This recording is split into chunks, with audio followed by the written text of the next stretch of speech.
Welcome everyone at today's webinar on GenAI for data teams. This is a timely topic, as you may guess, and as we are seeing a rapid change in how we approach the overall engineering work with the help of AI. Today we will explore more how generative AI is specifically transforming the data engineering work. So our focus will be on practical applications and what it means for us as a data professionals. With me, as mentioned previously, is Marek. Hello, everyone. Yeah, so Marek is our chief architect at Xebia Poland, leading Xebia data research lab, and a really competent person, as you've probably know if you've seen the previous sessions when it comes to the data lakehouse. I'm Mateusz. I'm talking to you from Krakow, Poland. I'm principal data and AI engineer at Xebia Poland, and my focus was for last 15 years, almost whole career, around the topics of advanced analytics and machine learning operations. So let's start it with a bang. So a good AI talk should start with a controversy and be followed by rising insight. So let me start with something that has become probably the billion-dollar question in our industry. So we all read the articles, and we know that we can see the programming benchmarks. We can see how LLMs are able to ace coding interviews and solve the complex algorithms. So the question here isn't that can AI write code? Because we know it can, right? But what we see over the industry is that there is some mismatch between what are the expectations on how it impacts our productivity and how it's actually materialized in the real life. So the critical challenge, I believe every CTO or every person that's managing the teams is now facing is how can we convert these technical capabilities of LLMs to gain something tangible, some measurable business productivity boost? We are not going to fully answer that question today. Unfortunately, this is an evolving challenge across the entire software industry, I think. We will explore the data engineering space and why we think it's uniquely positioned to achieve the great results from GenAI adoption.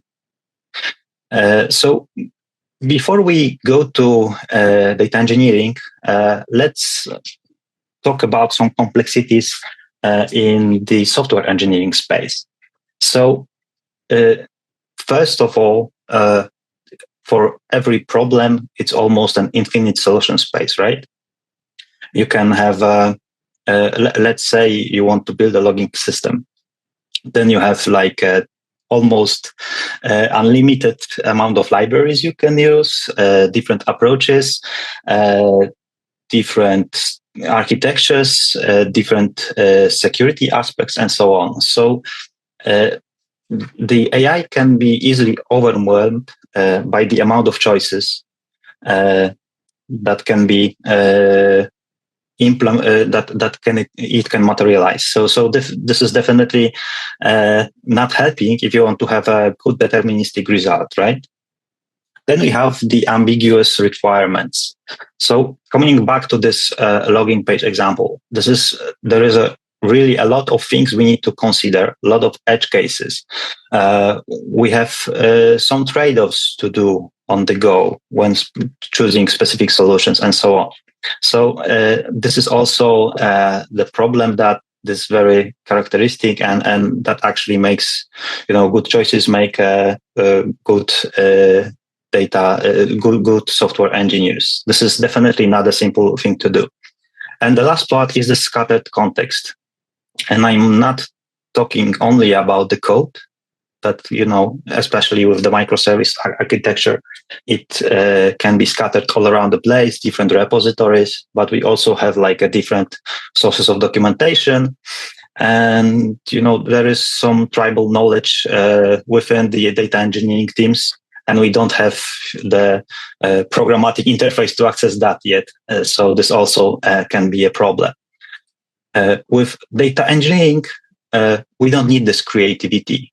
Data engineering needs to be correct, most of all. So we have in data engineering space, we have schemas, we have data contracts, we have clear specification of how the data should look like. And those constraints that can be perceived as limiting are actually enabling AI to be more effective. Let me illustrate it on an example. So, constraint language and declarative transformations. We have a simple problem to solve, like get active users. And here we have two coding examples of how to approach that. But in real life, we also need to consider, do we want to build some repository layer over there? Do we need to implement some caching and so on? So this actually makes it, a set of design decisions to be made. And in SQL space, in data engineering space, it's much simpler. There is a finite way to ask the same question. And actually, you cannot figure out many more ways to ask that question. And what's important here is that it is important that it's a declarative language. So we describe what to do, not how. We don't tell the SQL engine that it needs to scan the table, needs to pick the user records, check is active field and filter out other results. We just, define the query and leave it up to database engine to optimize. And depending on the engine, this optimization happens under the hood.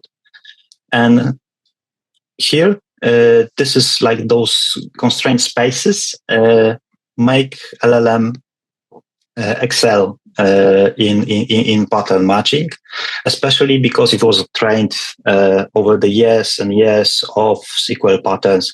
The language didn't change a lot over the years, so there is a lot of knowledge to be fed on.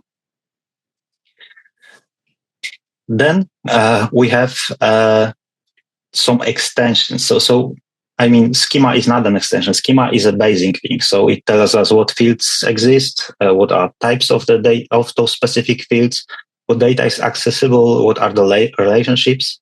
And there is this concept of semantic layer. It's not new because it was, you could see solutions like that even in early 90s. But it's getting more traction recently. You build on top of your tables, you build a semantic layer, which actually contains all the business definitions and tells you how to interpret the data. So in this example, you have fact orders, and without any descriptions or an additional layer, it's not so easy to decrypt. For example, this AMTTL pre-DSC. What's the meaning? How to apply to our calculations? How to understand it? But with semantic layer, we can define what is the meaning of this data, how it should be handled, if it's a dimension or it's a metric, and what are the business assumptions that we can make on top of that. So we have measures which are defined once, So the model is not guessing every time how to use specific measures. We have joins and relations of the tables are pre-validated with the semantic layers. So we have foreign keys. We know which primary keys they map with, and so on. And we have encoded business rules. So we know how to calculate the derived metrics, but also we know how to handle nulls. For example, if we should apply the exchange rates to specific numbers and so on, all that can be actually hidden or defined in semantic layer, which, as some of the benchmarks showed, drastically improves the validity of how LLM is able to answer the questions regarding the data. Let's look at a different angle and see what changed in LLM ecosystem over last couple of years. So first of all, the context windows grew a lot. So starting with initial cloud, it was around 100K tokens. I believe we are now in the space that can handle millions of tokens, which means that you can actually put all your lineage, all your metadata into such context, and it can be aware of your whole data structure, how those layers connect, and so on. Then we have a reasoning, which started, I believe, with GPT-1. So instead of the model, instead of producing a prediction right away, it divides the work into some steps, which allow to, for example, correct itself, or just to systematically produce the higher quality answer. Then something which is also kind of a revolution, which is a function calling. This is actually a way for the model to interact with other tools, like access your database, read data lineage, execute some tests, and so on, to interact with the world, not to be limited just to generating the answer. And it all comes down to, with the use of proper tools and proper configuration, to something we've phrased as data understanding. By that we mean that the model can actually access all this data we've previously mentioned and interact with it. So check for validity, check for run some tests, and actually work through this data to provide you better results. Also, a very important development is the model context protocol. This is like a USB standard for LLMs. This is a protocol that standardizes the way LLM can connect with other tools. So, we have a tool calling, but it defines on how those tools are introduced to the model and how they can be used. So it's an open source standard. It is now governed by Linux Foundation. It's very popular. And there is, especially in this data area, there is a lot of ready-to-use servers already available. So we have data catalogs, data query engines, data tools that allow you to execute the data transformations, and so on.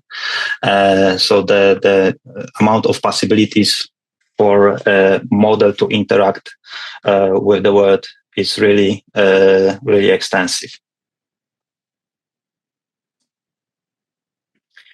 And how does it impact the programming world? So we started with initial GPT models with a simple code autocompletion. So it was like a smarter autocomplete, not like hard-coded semantic, but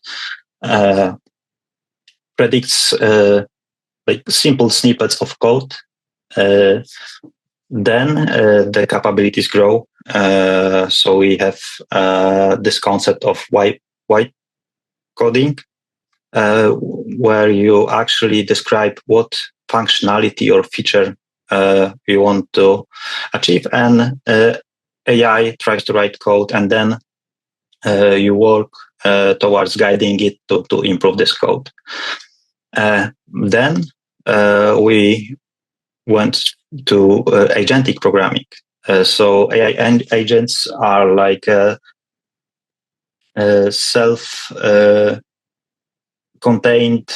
coding assistants that can help you also to plan, then introduce the changes in the code, and then actually execute some tests, debug the code, and actually work on the piece of code on their own. And recently, we've seen the rise of something which is called Specification-Driven Development, which is the approach where you don't specify the commands for the agent like one by one, working in tandem, but you define the specification document, how it should, what should be done, what conditions should it meet, and then the agent tries to build and validate and I guess most importantly, maintain the specification. So you don't need to repeat this. Like when you define something with a model, it's tracked in the code base. You don't need to tell the agent again what assumptions you've made when the fragment of application was built.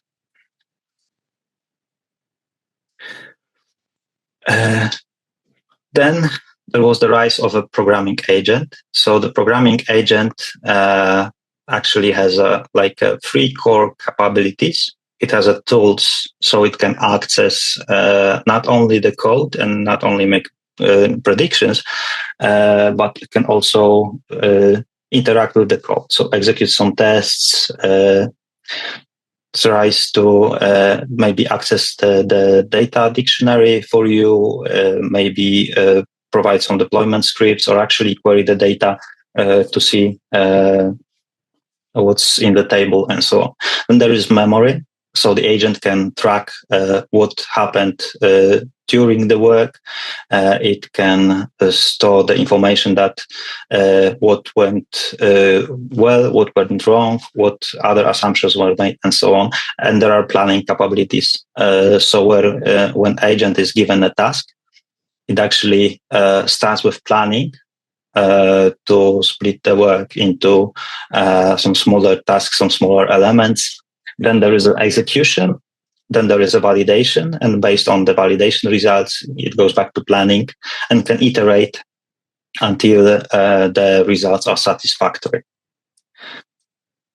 So the core changes in the approach between vibe coding and agentic coding is that vibe coding is like working with agent as a partner, and agentic coding is commissioning a piece of functionality for AI engine to implement for you.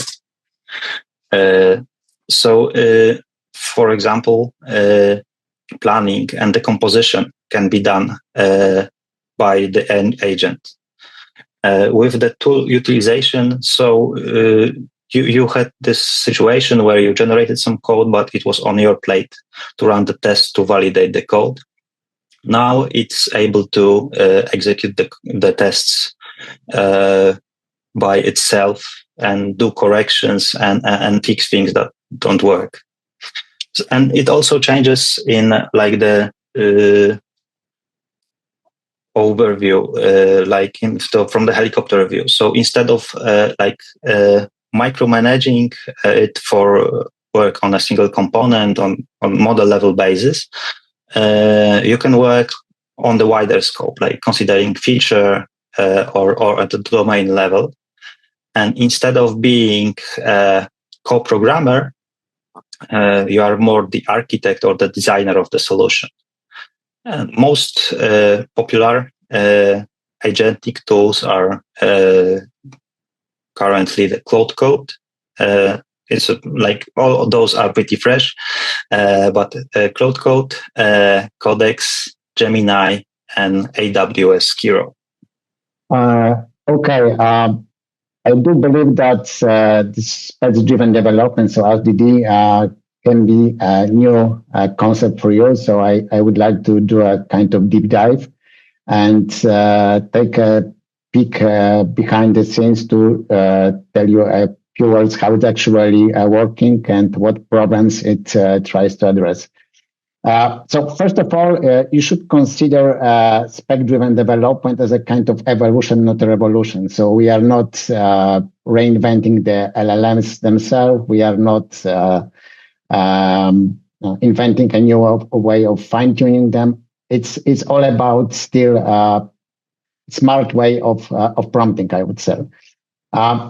The problem with this approach is that, as Mateusz said, it's pretty new, and as of now, there is no well-defined standard. So unlike, for example, MCP and agentic series, which I'm going to cover next, this approach is still not well-defined, and I would say overloaded. But if you take a closer look at how it's actually working behind the scene, how it's actually structured. What it actually does is tries to generate a set of structured artifacts written in natural language that with the idea of making the agent do the work more precisely without or reducing the amount of guesswork. All of these spec-driven frameworks consist of memory bank, sometimes called also constitution. So it's something that defines some general rules for your project. So if you, for example, initialize a new project, you might define a set of rules that no matter what feature you are implementing, no matter what you are trying to code, or ask your agent to code, actually, it needs to adhere to a certain set of rules. It might be something about your project structure, about the libraries it should do, the way the test should be specified, and so on. So this is something constant and not related to any specific feature. We also had a set of templates. Templates meaning prompt templates, and it comes or everything from the meta prompting idea. So the meta prompting is the idea that you don't hard code your prompt, but try to come up with a set of prompt templates that are used by these frameworks to generate a set of documents that later on are used for specifying the task, the plan for the development, and some technical and business specification. And of course, it's all accompanied by a set of scripts and commands that make it possible to interact with these files and render them as a result of running a set of activities. So if I were to somehow show you how it works, so there is a predefined set of steps. Most of these frameworks start with a kind of specify step when you need to provide your business goals, for a specific feature, some business description, so something that rather is not technical. Then the next phase is to together with agent to try to sketch the technical implementation. So how it actually should be done when it comes to the real implementation and code. Once we got that, there is a decomposition step when the agent tries to decompose this technical specification into specific task. And finally, it tries to implement and validate the results. For example, there is also a competing framework called OpenSpec, because the one that I right now describe is based on SpecKit that is promoted by GitHub. But in the OpenSpec, we have a very, very similar flow. We have some propose, implement, and finally, we are archiving or merging the already implemented feature. That's actually how it works. So if you would like to develop a new feature, you need to specify your goals. You need to then go to the technical and the composition steps, and finally ask agent for implementation. If you are working, for example, with all these coding CLI tools like Cloud Code or Gemini or Codex, you may also be aware that there is something called plan mode. Plan mode is something very similar to space-driven development. It also tries to first materialize the execution plan for a specific task before going into the implementation. And by doing so, you are also, these two steps like planning and implementation are kept separated, are decoupled. And before going into the implementation, agent clear up the context so that you have all the context length only for the implementation. And to be very honest with you, in many cases, plan mode is something that you definitely should start off because in many tasks, taking advantage of this planning before implementing is good enough. But if you still face some issues with agent that is not fully implementing something that you would like to achieve, then space-driven development and this more verbose process of generating this intermediate technical plan and task decomposition is something that you should try with.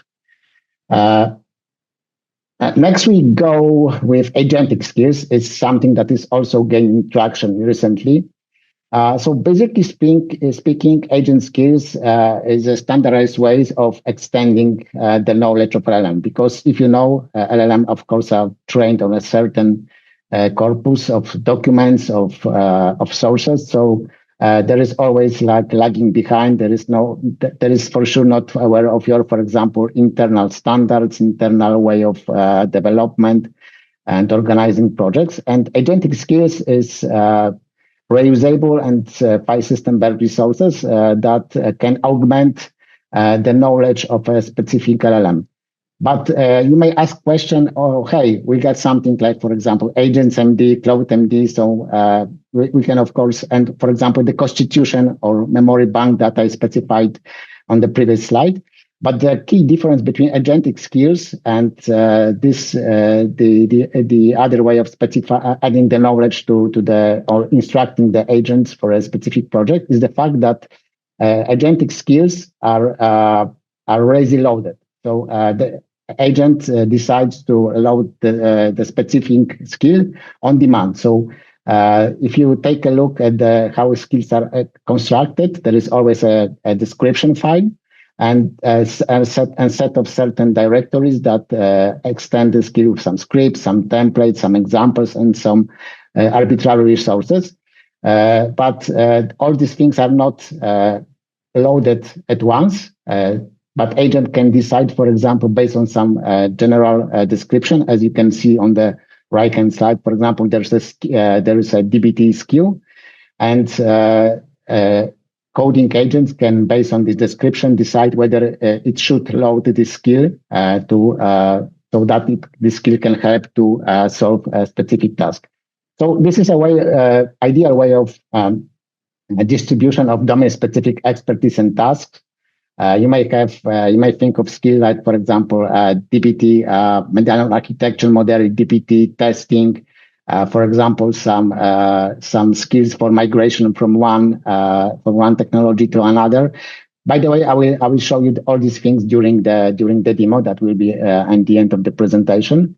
As I said, it was initially introduced by Anthropic, but it became open standard, and right now both Gemini and Codex CLI support these agentic skills.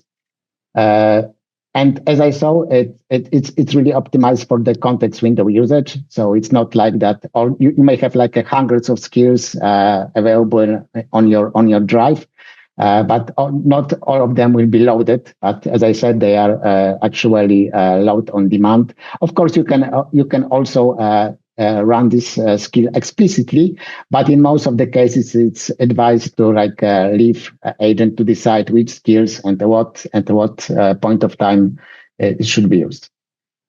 So far, we discussed a number of techniques that can be, or number of approaches that can be used for enhancing your AI-assisted development. So we first introduced vibe coding, and on our daily work, we also use vibe coding. It's not that vibe coding is necessary. In many cases, we, for example, use tools like ChatGPT or Cloud Chat just to for learning, for POCs, for learning new tools, for learning how to use, for example, specific APIs and stuff like this. So this is not meant for developing anything serious, but for some POCs, some checking some performance characteristic. For example, it's really helpful because it generates a code quickly. You are saving a lot of time, but at the same time, you are not wasting your time on like any kind of serious specification. So it's for POC and prototyping. Then goes something like AI agent programming. So we also use this approach, for example, for closed form problems. Like, for example, there is a well-defined ticket, so issue on GitHub, something like that is a well-defined bug, or we would like to, for example, refactor a specific class, or update the dependencies and run a set of tests to ensure that after the upgrade of the libraries, everything is working smoothly. This is something that we can for sure use AI agenting. So closed for problems and something that is really rather standardized. If we have really something complex and we would like to reduce the guesswork, we should definitely use either a spec-driven development or plan mode. This is something that really can help to implement new complex features. As I said, I would rather advise you to start with plan mode. If that does not work for you or for a specific problem, then you can use spec-driven development. And finally, skills, that is something that is also gaining traction. It's not a maybe new way of working with AI agent, but it's rather a way of optimizing your context usage and distribution of your domain-specific knowledge, for example, internally at your company, or also companies, for example, like Snowflake or Databricks are also releasing skills that can be used by your agents to work with their platforms and also help you with day-to-day activities. But the AI agentic paradigm shift, we so far focus mostly on this technical aspects. We show you what are the techniques, what are the recent advances in AI agentic programming. But you need to also take a closer look, not only about the technical opportunities, but about also on the challenges that we as data engineers, as programmers or computer scientists are going to face, if not already facing, when it comes to the way we work with the tools. So until now, our core skills that were required was mostly around programming, about your technical knowledge, like very, very detailed knowledge of some characteristics of some specific software. Right now, with the help of this AI agentic programming, we should rather more focus on architectural thinking, about requirements analysis, about the way how we specify, how we write the specification, and how we really judge the quality. So we may say that we are also observing not only paradigm shift in the technical area, but also in the way we are going to work with these tools when AI agents become something very, very popular. So also the goals of our work are changing. So we should not rather focus on technical artifacts like developing pipelines, transformations, but rather about thinking about in terms of features, data products. So more on the business side. So these are more business goals, not technical artifacts that we should focus on. The technical artifacts should be sooner or later implemented by AI agents. So also we will experience the shift in the roles. So if you are going, for example, to form a team for a specific to solve a specific issue or implement specific feature, you will be less in the need of the engineer, but you will rather play a role of product owner. So you will need definitely to focus more on your soft skills, on talking to the business, on gathering requirements, on setting priorities, not only about this engineering and programming. This will be less important. But don't get me wrong, technical expertise is something that will be crucial, but you will be more on the high-level architecture, more the quality judgment, or selecting the optimal way of implementing something, but the low-level programming will be left to AI agents soon. And something that will also, I think, will be inevitable is that right now, most of the jobs that you are performing, you are single task oriented. You are focusing on single task. Right now, in the area of when you can run multiple agents, it will be more multitasking. So we, for example, specify requirements or plan together and brainstorm together with agent one task. You will leave it for half an hour or so, waiting for this agent to implement your feature and then verify it and deploy. And in the meantime, you, for example, can take another task and try to specify and brainstorm and plan another one. So we need to, I think, adjust to more frequent context switching that it used to be before. Rather, before we are mostly focusing on a single task at a time. Okay, so I promised you a demo, and this is it's high time that I show you something. So during this demo, I would like to show you the automated migration of the legacy Teradata data warehouse to Snowflake. But we are not going to migrate from a SQL to SQL. But we will try to migrate legacy Teradata code consisting of stored procedure and SQL into dbt models with Cloud Code CLI.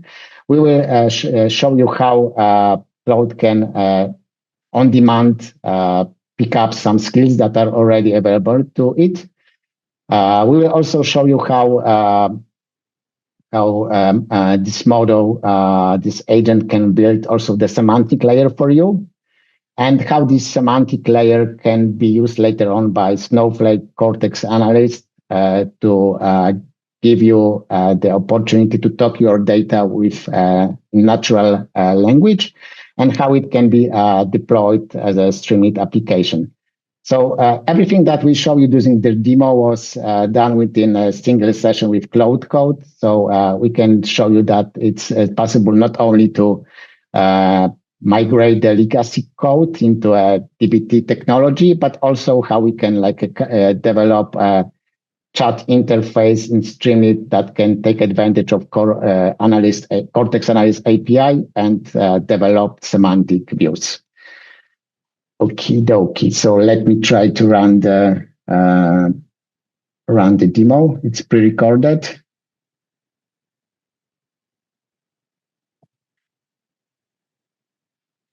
So you can see a Cloud Code session in IntelliJ. Here is the Teradata legacy code.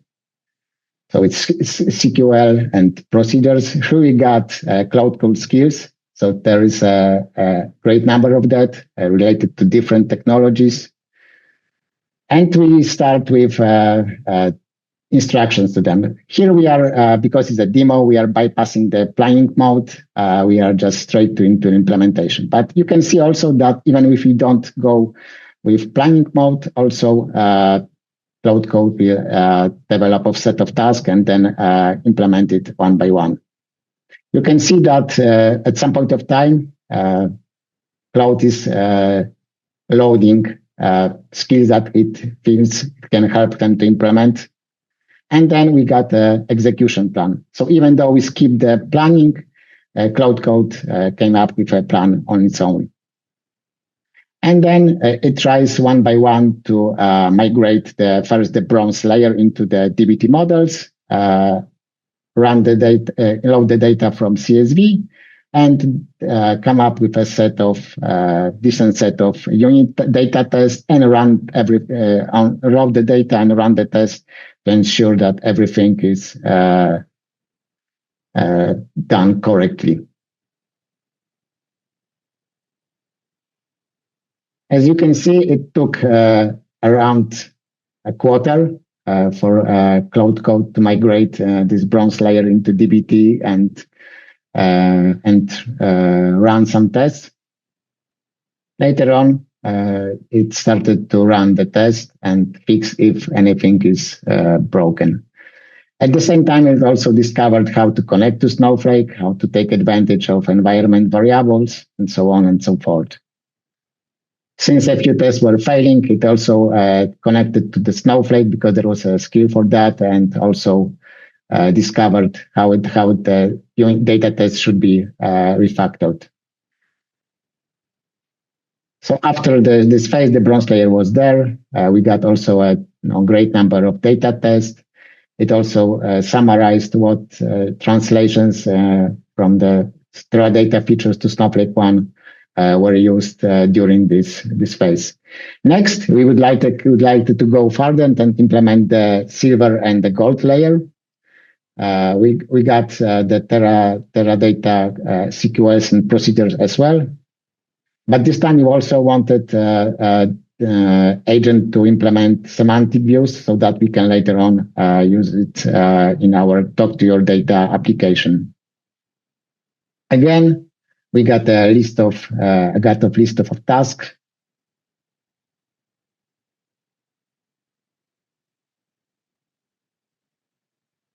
And the same story. So we also got a set of tests, a set of transformations, and everything was translated from the Teradata source code. So source data model. As you can see, agent is now, in case of any failure in that, for example, code, agent is not failing. It's trying to automatically fix the code. And based on the feedback from the error, it can easily fix the issues.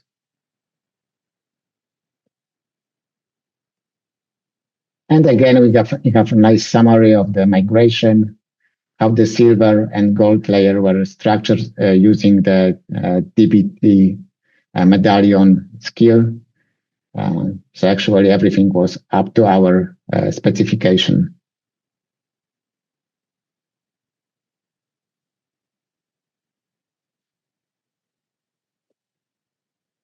We can see that we have semantic views, how they are structured. That was also done using the DBT semantic view package.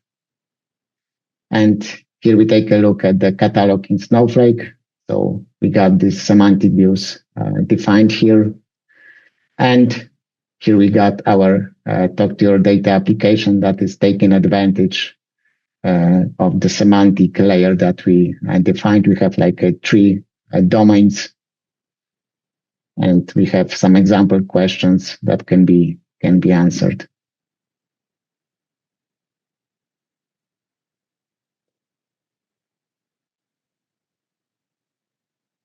And as you can see, the model is taking advantage of the metrics and dimensions specified in the semantic layer. And this is it when it comes to our demo. We can quickly just wrap up what we tried to show you today. So first of all, we show you that specification as a source and skills are something that are gaining traction. And we soon may have the situation when actually a natural language is our source code. So we use only specification for defining, for programming simply. We show you that there are different way of taking advantage of LLMs and agentic programming. So we need to pick up the right one for a specific task, whether it's a proof of concept demo or whether it's like a production grade application. We also show you that something that is very important is not only technology, but we need to be also aware of the mindset shift that is as well important as advanced LLM technology. You need to be prepared for the shift of your current role and the task that you are performing, that you should focus more on some generic term architecture designing, so and quality assurance, not like the low-level programming. And something that is also extremely important is that we also that is something for us as a society. We need to rethink our higher education and how we teach and make engineers, because we also need to be prepared for these new skills and the cooperation between artificial intelligence and us as engineers. And that brings us to the end of the presentation. Perhaps you got some, I think we got some questions to answer. Yeah. Mm-hmm. Yes. So let me try to answer those from Victor. I think we can handle them both at once. So the problem you're facing is the same that we faced when using SpecKit. So those specifications are too verbose. So there is a lot of they are simple feature. Generates a lot of the documentation, which fills up the context and so on. And let me answer from the data engineering perspective. So this is one thing I mentioned. If you put as much knowledge as possible into the data, so with the like metadata, column descriptions, semantic layer, and so on, you don't need to maintain the specifications because the data and the semantic layer is your spec. In terms of software engineering, I believe like I would look for something like maybe some Confluence or some tool like Notion, which has like semantic search, where you could put those specifications instead of keeping them in the code. I believe if not yet, something like that is coming soon, because this is like a well-known problem with SpecKit. And this would be also the answer for the second question. So corporate-wide context, you need to place to put it, like the architecture decision documentations and so on.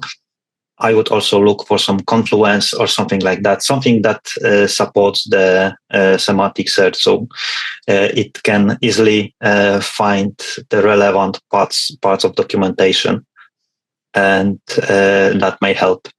And also for this memory bank, you can, as I said, some of the parts of the memory bank that is kind of generic can be turned into a skill that can be, for example, keeping a single repo, and we can be version, for example. and you can easily use it as something that is not stick to a single repo, but rather something that is now on demand loaded by coding agent. So this is something that we also consider. And about this spec-driven, as I said, I found it really helpful to start with like a plan mode, and because in many cases this plan mode is good enough for many activities. And then if it's not working for you, you may use some spec-driven. There is also some novel spec-driven framework, GSD, Get Shit Done. Maybe the name is not that corporate, but is less verbose. It's more focused on like smaller teams without this overhead of generating tons of markdowns. So you may also take a look at that.